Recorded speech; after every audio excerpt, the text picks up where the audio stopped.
Welcome to Gray Overload, and we have Nintendo finally giving us a teaser about what to expect for the Switch 2. Now, this is just a teaser in April. We'll finally get some more.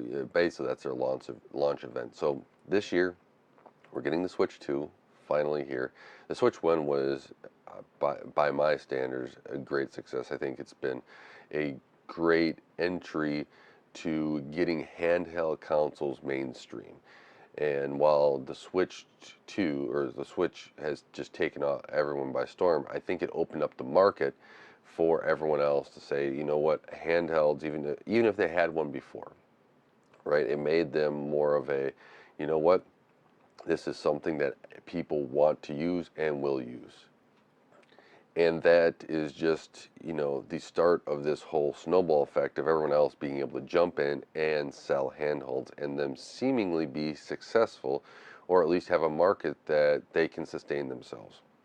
So the Switch 2, I expect a lot of the same, and for them to be able to sell quite a few of these as well again, especially if it, does have, and we'll see what all the hardware is, a more capable hardware, and if more games become cross-platform, more games come to that Switch 2, I think if you're looking at a handheld device that has maybe all your PC games that you play, but also has, or maybe even just some of your PC games that you play, and then it has these Nintendo games that you play as well, I think you're going to go with that Switch 2.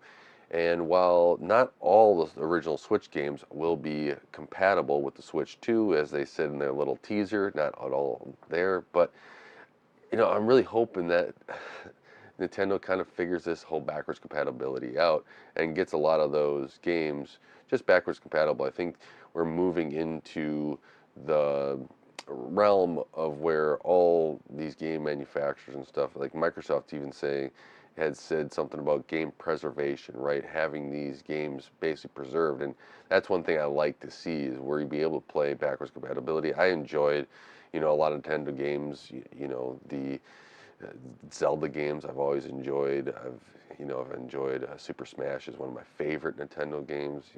Super Mario, all that stuff. And while I may have only owned the Wii, I would like to have owned more. The nostalgia of it, of all these games, where whether you played them at a friend's house or whatever else, Nintendo has been a staple in that for many, many years. And I've gone and have done a lot more PC gaming. I've had an Xbox. I've played PlayStation and stuff. So I enjoy doing, while I'm more tech central on this channel, I enjoy going over these consoles because, one, I enjoy playing them when I have time.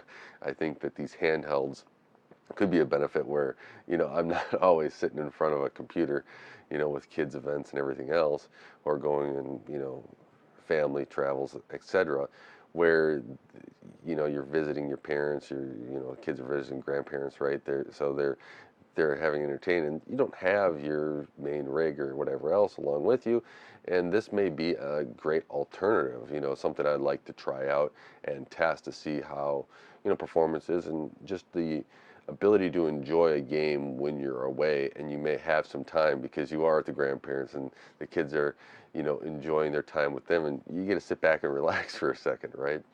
And the Switch, I think, combines the two, right? You can still put it in, dock it, and put it in and have a great device on your TV. And we're going to really see how this processor can perform in those scenarios. We don't really know as if there's any, upscaling technology like DLSS or something on there, as this is NVIDIA chip. So is there anything like that on these devices that allows that performance bump on that, let's say you have TV 4K and everything and you want to have that bump up, but on a handheld you want a little bit more battery life, and so how they balance that and how that all performs is going to be one thing I'm really interested in, like to watch, because that all tech side of how that is happening is really intriguing and interesting to me. So that's really cool, and I hope that Nintendo has good success with it. I think that the continuation of these handhelds, of what they're able to do, is just good for the market overall, of being able to put games into hands that so people can experience, these artworks that these devs and creators have done for their games. You know, they're fun, right? And the backwards compatibility aspect, I think, is going to be, if the rumors are true, right? There's some rumors out there that we're going to get, like Starfield, Fallout 4, and stuff on these devices. If the Switch 2 is a little bit more capable of having these developers migrate their code or migrate their games over to the Switch 2, I think that the Switch 2 is going to have a lot more success. Hopefully, it's not just, games in the beginning and all of a sudden developers just say, yeah, this is not worth our time.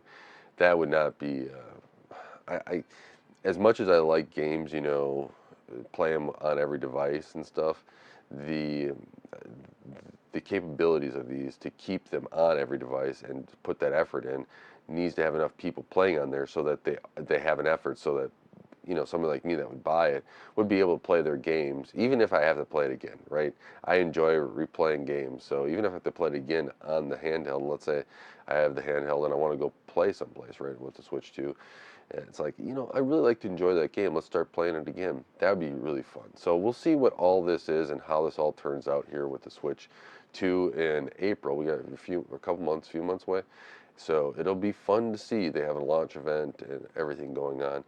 Let me know what your thoughts are on the whole Switch 2. Are you excited about it? Do you have the Switch 1? Do you have another handheld?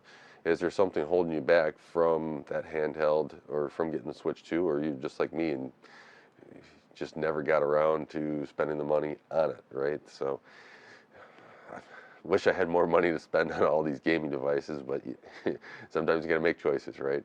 So it's a really cool device. I think that they did some improvements on the device that make it more worthwhile, right? The whole docking aspect, where you slide in the dock to get the performance, on the TV, vice versa, in the handheld, and how they've done that.